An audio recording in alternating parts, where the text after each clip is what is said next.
মহকুমা হসপিটালের অস্থায়ী কর্মীদের এরপরই এদিন বৃহস্পতিবার কালনা মহকুমা হসপিটালের সুপারের ঘরের সামনে বিক্ষোভ দেখালেন হসপিটালের অস্থায়ী কর্মীদের একাংশ। সেখান থেকেই স্লোগান উঠল উই ওয়ান্ট স্যালারি। এদিন স্যালারি না পেলে আগামী দিনে তারা কাজ বন্ধের হুঁশিয়ারিও দেন। এমার্জেন্সি পরিষেবা ব্যতীত সমস্ত কাজ তারা বন্ধ করে দেবেন বলেও এদিন হুঁশিয়ারি দিয়েছেন। জানা গিয়েছে অল সার্ভিস গ্লোবাল নামে একটি সংস্থার সাথে হসপিটালের চুক্তি রয়েছে। জুলাই মাসের মাইনে আজ 22 তারিখ হয়ে গেল, এখনও পর্যন্ত দেয়নি সংস্থাটি। এই প্রথম নয়, প্রতি মাসেই এরকমভাবে মাইনে দিতে টালবাহানা করে তারা। এর আগেও এই কোম্পানির বিরুদ্ধে অভিযোগ উঠলেও কিভাবে তারা ফের টেন্ডার পেল তা নিয়ে প্রশ্ন তুলতে শুরু করেছে অস্থায়ী কর্মীদের একাংশ। তারা এদিন সরাসরি বলেছেন এর পিছনে রয়েছে বড় প্রভাবশালীর হাত। একই সাথে কোম্পানির সুপারভাইজারের বিরুদ্ধে রয়েছে একাধিক ক্ষোভ কর্মীদের। এ প্রসঙ্গে কালনা মহকুমা হসপিটালের অ্যাসিস্ট্যান্ট সুপার গৌতম বিশ্বাস তিনি জানান, নতুন টেন্ডার পাওয়ার জন্য একটু সমস্যা হয়েছে, খুব শিগগিরই তা মিটে যাবে। এরপর বেলা 1:30 নাগাদ কালনা মহকুমা হসপিটালে শাসকের দপ্তর ও একটি ডেপুটেশন দেন কালনা হসপিটালের অস্থায়ী ওই কর্মীরা।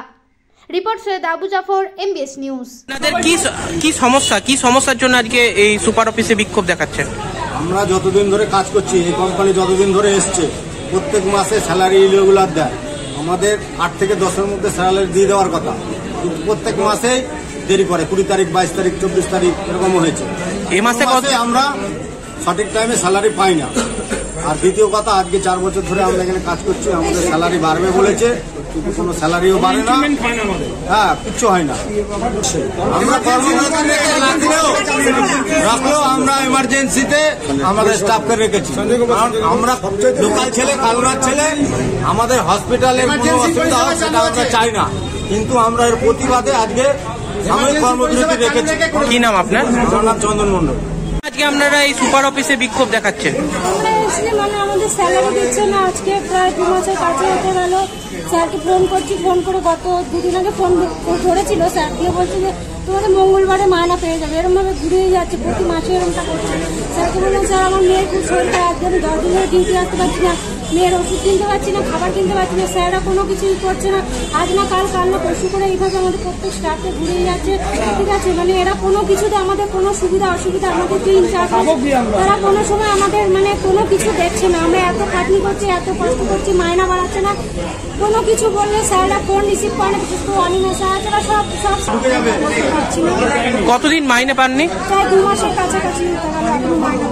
আপনারা কোন ইয়ের আন্ডারে রয়েছে? মানে কি নাম আপনার? কি সমস্যা হচ্ছে আপনাদের? হচ্ছে ধরুন আজকে 22 তারিখ হয়ে গেল, এখনো অব্দি স্যালারি হলো না। বিগত 3 বছর ধরে এই কোম্পানি আমাদেরকে নিয়ে চিনি খেলছে। কোনো মাসে ঠিক টাইমে স্যালারিটা দিচ্ছে না। 22 তারিখ, 24 তারিখ, 12 তারিখ, মানে প্রত্যেক মাসে আমরা আন্দোলনের একটা কর্মসূচি নিই, তারপরে মাইনাটা হয়। যেমন আজকে হয়তো হয়ে যাবে। এই যে আন্দোলনটা হচ্ছে, দেখবেন বিকালের মধ্যে স্যালারি হয়ে গেছে। সবচেয়ে বড় কথা, এই কোম্পানিটা 3 বছর ধরে যখন আমাদের নিয়ে এরা ডিস্টার্ব, এই কোম্পানিটা আবার পুনরায় কিভাবে বরাদ পেল? কাদের? আমাদের বর্তমান CMH থেকে ফোন করেছিল, কেন কমপ্লেন করেছো? তা আজকে আপনাদের বলছি, হয়তো আমার কিছু করতে পারে, করলেও আমার কিছু জানা আছে না। কি নাম আপনার? সবাই আছি, আমরা সবাই আছি। 2 মাস ধরে মাইনে না পেয়ে কর্মচারীরা আন্দোলনে নেমেছে। তাদের অভিযোগ যে 2 মাস ধরে তারা মাইনে পাচ্ছেন না। সুপার সাহেবের ঘরের সামনেও বিক্ষোভ দেখাতে দেখা গেল। কি বলবেন এই বিষয়ে?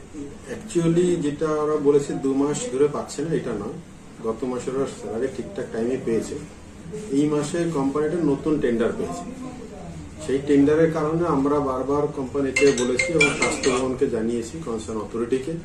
ওরা বললো ওদের ইন্টারনাল কিছু সমস্যার জন্য স্যালারিটা দিতে একটু সমস্যা হচ্ছে ওদের, তবে স্যালারিটা ওরা যত তাড়াতাড়ি সম্ভব ওরা করে দেবে। এবং আমরা এখান থেকে অফিসিয়ালি চিঠিও করেছি, স্বাস্থ্য ভবনকে জানিয়েছি। স্বাস্থ্য ভবন থেকে আমরা ফোনেও কথা বলেছি, ওখান থেকে বললো চেষ্টা চলছে, যত তাড়াতাড়ি সম্ভব স্যালারিটা দিয়ে দেবে। মানে হচ্ছে এর আগেও এই কোম্পানির বিরুদ্ধে অভিযোগ উঠেছিল, তাদেরকে আন্দোলনে দেখা গেছিল। এরপরও সেই কোম্পানি ফের টেন্ডার পেয়েছে।